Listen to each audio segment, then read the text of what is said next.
30, cette première édition de la semaine. J'espère que vous avez passé un excellent week-end et que vous vous êtes bien réveillé ce matin. Fabrice Nguema, bonjour. Bonjour Mambaye et merci de nous recevoir ce matin, comme tous les matins. Bon, mais vous comprenez bien que... Ouais. Mais finalement, on a un retour qui n'est pas le nôtre. Hein? Mais non, il y a un problème. Mais non, mais... Voilà. Non, ce sont les effets résiduels. Les effets résiduels. Là, je fais un clin d'œil à Lala Aïcha. Ah oui, parce qu'elle est férue de la langue de Molière. Hein? Jean-Baptiste Poquelin. De son vrai nom, Jean-Baptiste Poquelin. Yes, voilà. Et le professeur Moussa Sarr. Ah, de la LD, le grand porte-parole de la LD debout. La LD assise, non, bien assise. Bien assise. C'est vrai que parfois on fait une différence, on fait des amalgames en termes d'illustration. Quand on parle de debout, on met Moussa Sarr. Mais Moussa Sarr, donc. Alors, bien des choses à tout le monde et un clin d'œil surtout à mon ami DBC. Ah oui, il vient de s'illustrer. Waouh, parce que c'est vrai, faites de la politique, il n'y a pas de problème. Mais quand on a besoin de vous, ils sont là. Il faut être là. Il faut être là aussi. Non, c'est qu'aujourd'hui, au lieu de rester à une politique de 5 000 francs à sandwich à canette. De proximité plutôt. Non, c'est fini ça. Dis ce que tu fais et on va voir la suite. C'est ça. Et voilà, il dit ici. Mon ami, mon frère. Aurait fondé. Ah non, attends. Aurait fondé, mais non, mais c'est des photocopieuses dernière génération. Ah oui, fourniture scolaire pour les établissements de Aurait fondé à hauteur de 5 millions de francs CFA. Ça, c'est une enveloppe. Hein. Ah, mais s'il demande... Ça, c'est du lourd. Hein. Mais s'il demande la mairie, on va lui donner la mairie. Bien sûr. C'est comme Ibrahim Ali. S'il veut la mairie de mairie, on va lui donner la mairie de mairie. Parce que qui répare les forages, donne des moulins à 1000. Mais il peut demander la mairie. Et donne des kits scolaires, au potage. Bon, maintenant, JBC, il donne des photocopieuses, dernière génération, dernier cri, des cahiers, à hauteur de 5 millions. Mais qu'on lui donne la mairie sans élection, voyez. Franchement. Ah non, JBC, lui, c'est normal, c'est un talibé. Talibé Tierno Bokar Alpha Ba. Voilà, donc ce sont des talibés. Abdourahmane Bagé, Gaïndé Fatma, Borom Taïf. Ça, c'est Ibrahim Ali. Bien des choses à tout le monde. L'imam Ratib Mohamed Mustafa Diagne. Voilà. Lui aussi. De Djamnyadjo. Non, de la sphère de Djamnyadjo. Lui, il prie. Il est l'imam Ratib de Djamnyadjo. Dernièrement, il était l'imam Ratib de Marseille. Non, lui, il est imam Ratib. Parfois, imam Ratib de la mosquée de Kigali. La mosquée de Trècheville. De la mosquée de... Ouais, maintenant, il veut être l'imam Ratib. De quelle mosquée? De la mosquée Moussanté. Ah bon? À Thiès. De Thiès. Waouh. Moussanté de Thiès. Waouh. Ou bien l'imam Ratib. Chez Talassila. Ah, c'est toi qui as parlé de Talassila. En tout cas, ils sont nombreux. Hein? Ah oui. Jagbor, Khalif général Koulou Lacrymogène. Non, lui, c'est l'imam Ratib de la mosquée de Lacrymogène. Mais bientôt, donc, Gamou, certainement, il sera en mode manche. Non, mode qui... Djallaba. Voilà. Bonnet carré. Avec le président de Douad. Bien sûr, le président. Ah oui, parce que bientôt, c'est les bonnets carrés. Bientôt. Bilaï Sénégal, non, c'est que... On passe tellement de temps à prier Dieu et à invoquer Dieu. Que Djamrek. Non, on sort de Touba, du Tivaouane, après Ndiassane, Popongine. Même, attends, religion traditionnelle, même le bois sacré. Bien sûr. Ah ouais, on parle de religion traditionnelle. Ah waouh, attention. Hein. Bien sûr. Ah oui. Le petit bir, non, on parle de religion traditionnelle. Tout ça là, c'est pour la bonne cause. Ah, waouh. Voilà.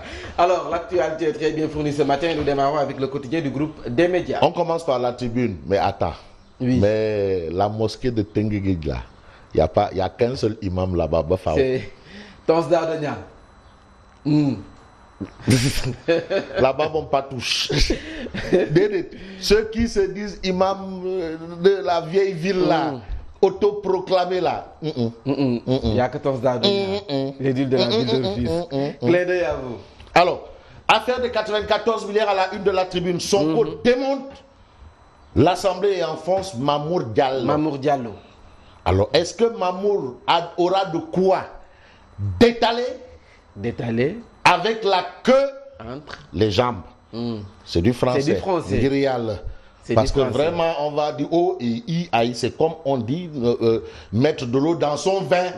C'est pas mettre de l'eau dans son bissap. L'expression, c'est mettre de l'eau dans son vin. C'est du français. Faut pas pervertir ni travestir, encore moins prostituer la langue de Molière. Jean-Baptiste Poquelin. Voilà. La laïche doit être contente. Ah non, attention, il faut mettre les petits plats dans les grands quand il s'agit de la langue de Molière. C'est comme le mot cocufier. Cocu, c'est une contraction. Hein. De deux mots. Cocu, c'est une contraction. Okay. Et là, maintenant, je mets au défi, c'est une contraction. C'est avoir les cornes, point de suspension. C'est ça qui donne cocu. Bon, Sonko démonte l'Assemblée et enfonce Mamour Diallo. Ça, c'est ce qu'on a à la une de la tribune. Et puis la tribune parle de drame à Kounoune, une fillette de 13 ans, violée par des malfrats, puis battue à mort par son père. Une fillette de 13 ans. Violée par des malfrats, puis battue à mort par son père. Et c'est ce que révèle la tribune ce matin. Mais ce matin, la tribune revient encore sur le grand magal de Touba. Ce qu'il faut retenir du discours du calife général Kouloumourid. C'est Moutaha Mbaké. Et puis, comité des droits de l'homme, les avocats de Karim soulignent des contradictions au sommet de l'État. Une interrogation de la tribune, mais après les retrouvailles libérales, vers la suppression de la CRI. Ah bon? That is the questions. Maintenant, la CRI là, hein? Tu sais, la CRI n'a jugé que, je crois, Karim et Taïbou Ndiaye. Sur les 25 ou les 36, tout le monde là. Ouais, vraiment. Bon. Alors, le quotidien. Mais affaire de 94 milliards, le quotidien d'indiquer Sonko solde de ses comptes. Il publie un mémorandum. Waouh, Foulay Diaye Dakar. Loin de connaître son épilogue. Ah, Foulay Diaye Dakar. Bien sûr. Waouh. Il publie un mémorandum pour descendre en flamme la commission d'enquête et Mamour Diallo. Voilà. Bon, et puis réhabilitation de l'ancien ministre du ciel, de la terre, de l'eau, du feu, de l'inspiration et de l'expiration. Je dirais, maman, que vous... je dirais, non, il faut rouler sur les airs. Je dirais à ta maman que tu as bien travaillé. Voilà. Réhabilitation de l'ancien ministre, les avocats de Karim Wade recadrent Amadouba. Ah bon? Thiès, affaire Amar Mbaye, la gendarmerie rouvre le dossier. Et puis Ziguinchor, colloque international, les Mandjaks veulent écrire leur histoire. Les Mandjaks. Alors, 24 heures. 24 heures d'indiquer culpabilité de Mamour Diallo dans l'affaire du TF 1451R et du supposé détournement de 94 milliards, la grande confession de Ousmane Sonko. Les faits qui établissent la responsabilité de Mamour Diallo. Maître Hassan Diomandiaye de souligner, Maître Hassan Diomandiaye, avocat droit de l'hommiste de son État, d'indiquer l'État peut-il se mettre en marge de la légalité? Point d'interrogation. Ousmane, la peur des coups tordus. Ça, c'est ce qu'indique 24 heures. Et puis, réexamen de la déclaration de culpabilité et de la condamnation frappante de Karim Wade. Ses avocats exigent le respect des traités internationaux. Voilà, alors, source A. Mais source A de souligner ce qui n'a pas été compté dans justement ce projet de protocole d'accord entre Atlas et les héritiers du TER 1451R au lendemain de leur réunion du 6 août 2018. Ce qui n'a pas été compté. 2018. C'est-à-dire il y a Anguille sous roche. De femmes qui la race gagne. Et puis, lieutenant Loga Ndiaye en service au commissariat spécial de Dias, relevé de ses fonctions, déballage à tout va dans le trafic de migrants à l'AIBD. Prolongation de l'affaire du Sri Lankais. Ah oui, c'est une grande affaire cette histoire-là. L'histoire du Sri Lankais, là. C'est Mafia Bourré. Contentieux Karim Wade, État du Sénégal, Maître Djibril Var. Tire sur la CREI. Ah, ça c'est un lèvreton, un Ndiomborton. Lui c'est un Ndiomborton. Maître Djibril War. Ah non, lui c'est un Ndiomborton. Lui c'est Ablaïwan. Ndiomborton. Tout comme Wade ça. Ah non, lui il te dit que non, les retrouvailles là, c'est Wade et Maki, APR, PDS, le reste là. C'est des détails. Le reste là, démerdez-vous. Nous, c'est là-bas. Waouh. En tout cas, Maître Djibril Var tire sur la CREI. Les avocats de Var Fils acculent l'État. L'État, voilà. Alors, Walf Quotidien. Mais à la une, le Walf Quotidien débat sur le 3e mandat de Macky. Sori Kaba met le feu à l'APR. Macky entame son dernier mandat selon lui. C'est ce qu'il a dit. Donc c'est clair. Ah, non, lui-même il a dit. C'est que Macky a dit, il dit waouh. Waouh, qu'il fait waouh. Donc c'est son dernier mandat. Gor, tche. Wardja. Gortier Wadje. Bon, tir groupé sur le directeur des Sénégalais de l'extérieur, Ndeysan. Ça, c'est ce que révèle Walf Quotidien. Mais L'As Quotidien d'indiquer pour avoir soutenu que Macky Sall entame son dernier mandat. Parce que quand on le dit là, il y a des gens qui ne dorment pas. Franchement. Billahi, il y a beaucoup de gens qui perdent le sommeil. Ils n'y croient pas. Ils n'y croient pas.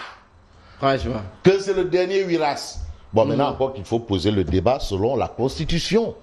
Parce que la parole de Macky, est-ce qu'elle vaut la Constitution? Est-ce que c'est la Constitution? Parce qu'il a exprimé sa volonté. Sa volonté. Oui. Maintenant, les 7 sages, les 7 sages, c'est à eux de nous dire. Non, parce mais que le dernier mot revient à Macky Sall. Ah non, mais Macky n'est pas au-dessus de la Constitution. Il n'en est que le gardien. Parce que aussi la Constitution, les sages, ils lisent les textes. Qu'est-ce que le texte dit? Et ils s'en arrêtent là. Eux, ils ne connaissent pas Macky, ils regardent le texte.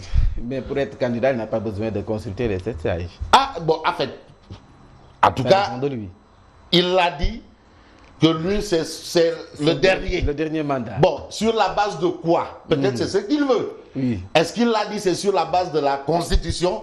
Là, c'est une autre paire de manches. Non, Tiwata, non, on est des intellectuels. Bien sûr. Un intellectuel n'est pas un fagot de bois. Non. Non, quand même, on discute, débat. C'est un débat. C'est la matière grise qui parle. Et non, la matière grasse. Bon, pour avoir soutenu que Macky Sall entame son dernier mandat, Sori Kaba se fait lyncher par l'APR, indique L'As Quotidien. Que nous indique Farbarito Senghor de Vox Populi. Yo, Vox Populi. Djeoring de Djeoring. Il est là, c'est Farba Senghor. Ah, yo, de retour. Dis-le Farba. Non, non, c'est-à-dire, ce sont les purs produits de Abdoulaye Wade. Farba Senghor. Djeoring. Mais Farba de dire que si Macky s'aventure à amnistier Karim, il ne terminera pas son mandat. Ah bon? Un homme averti. Tu sais que Farba, ce qu'il dit,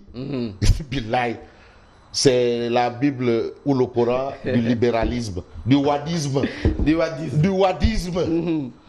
Il ne faudrait pas que Macky laisse à Wade la largesse d'être le maître du jeu. Il faut qu'il reste le maître du jeu. Ah. Hein? Un homme averti. En vaut deux. En vaut deux. Madame. C'est ce que Farba c'est. Djeoring. Akbar. Farba. Oh, nit ku baax la. Vraiment non, xol bi dara nekku ci. Dara. Alors, Réumi Quotidien. Mais Réumi Quotidien de révéler, CREI, Karim réclame la révision de son procès. Le Sénégal a bel et bien envoyé une note à l'ONU. Maître Sarr de souligner faire de la CREI une chambre économique et financière. C'est ce que révèle bien entendu. Lamine Diack parle sur PV, affaire des financements russes au Sénégal. Lamine Diack parle sur PV, 1,5 million d'euros a été versé au Sénégal selon un réquisitoire supplétif du parquet financier. Alors Lamine Diack d'indiquer, j'ai décidé de tout faire pour que Karim Wade soit battu. J'ai sollicité alors l'aide des Russes et Poutine a reçu le message. Ah waouh. Mafia manam, mafia bourré. Mafia bourré. Dakar Times. Mais on termine avec Dakar Times, dérapage de l'épouse de Cheikh Béthio Thioune lors du Magal de 2019. Aïda Diallo bientôt arrêtée. Aïda Diallo. Bientôt arrêtée. Arrêtée par qui? Et pourquoi? En tout cas, où sont les prêcheurs Oustaz Irandao et consorts toujours prompts à plonger dans les débats politiques? Donc, le cas Aïda Diallo, est-ce que c'est un cas? Est-ce que c'est un cas? Voilà, that is the question. En tout cas, un cas ou cuisine interne? En tout cas, est-ce que c'est un cas ou bien c'est un problème? En tout cas, voilà, Tine Bokul Safin. Safin, hein? Tine Bokul Safin. Cin. ndaw lu rëy. ndaw lu rëy alors rendez-vous demain. À demain inchallah et merci. Voilà merci. Bon juste faire un clin d'œil à Amadou Samba Kane. Amadou Samba Kane. Amadi Unare. Amadou Samba Kane. Ouais, Unare, voilà. Et à Madame Kane aussi parce que. Et ça, ce sont mes kilifa quoi.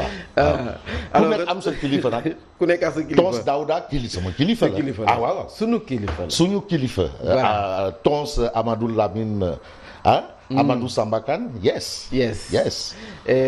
Adjaratou Khady Fall Tall de AFAO. Ah non, ça c'est. La grande dame. Ah non. Ça, c'est mérite de respect. Là, on rend hommage. Hommage. Voilà. Mes hommages. Fabrice Nguema, que vous retrouvez sur la 89.7 Zik FM pour la revue de la presse radio. Je vous retrouve tout à l'heure et c'est pour le journal.